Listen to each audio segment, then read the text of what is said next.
Hoy voy a tratar la obra de Color de Amapola, escrita por Lola Alemany Martínez, obra que ha hecho que me sumerja en la España de la Guerra Civil, cuando las brigadas internacionales llegaron a Albacete. Esta obra une el pasado y el presente a través de la historia, la importancia del lazo familiar y la lucha por la justicia. En cuanto a la autora, nació en los 60 en Albacete, estudió filología inglesa en la Universidad de Granada y se doctoró en la Complutense de Madrid.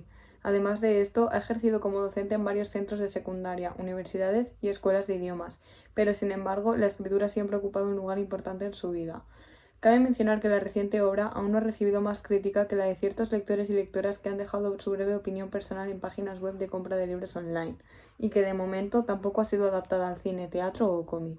Centrándonos en la obra, me gustaría aclarar que la mayoría de los datos que expone son reales, ya que fue escrita tras un largo proceso de documentación, como ella misma afirma en varias presentaciones. En cuanto a los temas principales, tenemos el conflicto bélico, la memoria histórica, el sufrimiento, la desesperación y la tragedia, pero también encontramos el amor, la familia, la persistencia y el espíritu de revolución. Si desarrollamos profundamente el argumento de la obra, nos encontramos ante dos tramas principales: la del pasado, que explica la llegada de los brigadistas internacionales a la ciudad de Albacete con el fin de aliarse a la República y combatir el franquismo, con personajes como Elisa, Gina y Eileen, tres brigadistas traductoras muy cercanas a altos mandos como André Martí, que se encargan de facilitar la comunicación entre tantas nacionalidades, o Paco, albaceteño que actúa de su chofer y con quien entablan una gran amistad, y su hija Encarnita. Por otro lado, en la trama del presente se narra la historia y el afán de una mujer llamada Encarna, que lucha por conseguir localizar a su fallecido abuelo y exhumar sus restos, tarea que no sería posible sin la ayuda de su abogada Gloria, que gestiona todo el papeleo necesario, o la bibliotecaria Rosa María, quien además de proporcionarle crucial información, se convierte en un gran apoyo. En ambas tramas suceden complicaciones que hacen que los protagonistas quieran abandonar su misión, pero dado que el libro es un ejemplo de superación y valentía, se refleja perfectamente su capacidad de sobreponerse a horribles situaciones. Por último, la obra finaliza explicando las cuestiones que van surgiendo durante la lectura y uniendo los dos mismos destinos de ambas tramas. Si comentamos los diferentes aspectos y recursos que componen la obra, nos encontramos con distintos rasgos que me parece muy importante tener en cuenta a la hora de analizarla. Por ejemplo, la abundante descripción que caracteriza toda la historia. La autora utiliza este recurso con el fin de hacer que encontremos en el libro un espacio totalmente envolvente y podamos llegar a imaginarnos a nosotros mismos dentro de él. Los tantísimos detalles que se nos presentan se convierten en un atrezo perfectamente descrito y recargado, que hace que nos acerquemos a los acontecimientos que suceden y sobre todo dónde ocurren. O los personajes. En la trama del pasado tenemos a las tres brigadistas traductoras provenientes de Francia, Argentina pero de origen ruso e Inglaterra. La primera, Elisa, es una joven que acude al Albacete con el fin de seguir sus ideales y objetivos, contagiada por su pareja Gustav, empática y amable. Gina es una mujer con carácter rebelde, que a pesar de su corta edad no se deja engatusar. Se la describe como una persona espontánea y divertida.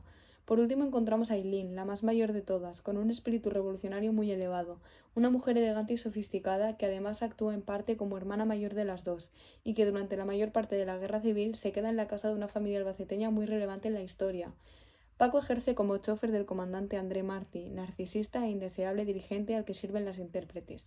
Paco entabla una gran amistad con ellas, sobre todo con Eileen, que le supone un atractivo misterio andante desde que la ve por primera vez. También se nos presenta a María, su amable y bondadosa mujer, y a una de sus 7 hijas, Encarnita, que se convierte en una joven adolescente admirable y segura de sí misma. Además aparecen otros personajes secundarios como son Guillem, Gustave, Nicola o Pauline. Si nos adentramos en la trama del presente, la verdadera protagonista es Encarna, una mujer testaruda que, pese a las adversidades y complicaciones que surgen durante su propósito, siempre consigue reponerse y seguir intentándolo. Para ello se ayuda de personas como Gloria, letrada que se ocupa del caso y de quien se vuelve muy amiga, o Rosa María, la bibliotecaria que le proporciona información crucial para entender cómo era la ciudad antiguamente y poder avanzar. Durante su objetivo se apoya moralmente en su hermano Roberto, que a diferencia de su madre sí le apoya. Además, cabe comentar que todos los personajes, su psicología y los sucesos a los que tienen que enfrentarse hacen que podamos identificarnos con ellos fácilmente. Otro recurso del que se nutre la obra es el uso de topónimos. Encontramos muchas referencias de lugares reales que a día de hoy se conocen y se pueden visitar. Con esto la autora consigue que sepamos reconocer dónde se ambienta la historia y que podamos involucrarnos aún más. Por último, cabe resaltar la presencia de la amapola a lo largo de toda la novela. Aparece de forma recurrente y encontramos referencias que se van moviendo durante la obra y en manos de distintos personajes. Las amapolas representan la fragilidad, son flores delicadas que pueden ser fácilmente aplastadas, pero también simbolizan la resistencia, ya que emergen de la tierra a pesar de las adversidades. Este simbolismo se relaciona con los brigadistas internacionales, quienes siguen siendo recordados como un símbolo de lucha por la justicia. En mi opinión personal, el libro ha conseguido despertar muchas emociones en mí, ha hecho que me ría, que llore e incluso me dé pena acabarlo. Una de las cosas que más me ha gustado es el rol que desempeña la mujer a lo largo de la obra. Me encanta que se puede ver cómo algunos hombres las subestiman y no las toman en serio por el simple hecho de ser mujeres, mientras que ellas se admiran y apoyan las unas a las otras. Además de esto, me ha parecido un completo acierto que la obra esté narrada en dos voces distintas, proporcionando así fuerza a la historia. Una sensación de lejanía va acompañada de un narrador en tercera persona omnisciente para la trama del pasado. En primera persona encontramos la trama del presente, generando sensación de proximidad. En conclusión, el papel que se le da a la mujer y cómo está escrita la obra me han llamado mucho la atención. También comentar que la obra ha conseguido que sientan lástima y empatía por la situación que se vivió durante la Guerra Civil y hecho que me interese por la novela histórica, género que nunca me había llamado la atención.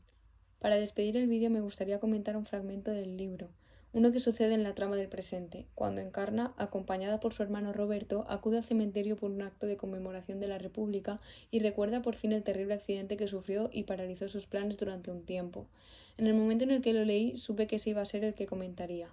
Me encanta cómo recuerda el accidente al ser cegada por el sol, justo después de llevar una flor roja junto a uno de los orificios de las balas que habían en una pared del cementerio, y la conexión que siente con su abuelo en ese instante, cómo se lo imagina allí mismo, también cegado pero por el impacto de las balas, cómo se imagina lo que se debe sentir delante de un pelotón de fusilamiento y a su abuelo abatido por él. Creo que este fragmento me ha transmitido tanto porque se juntan todas las cosas en las que se basa la novela. Encontramos la referencia de la amapola con el clavel rojo, también la trama del pasado con los agujeros de balas y la imagen de su abuelo abatido, la conexión que siente con ella, cómo se empieza a poner nerviosa y a llorar sin saber por qué, y cómo recuerda el accidente justo en ese momento, como si su propio abuelo le estuviera impulsando a que no se rindiera, facilitándole las cosas para que pueda completar su tarea.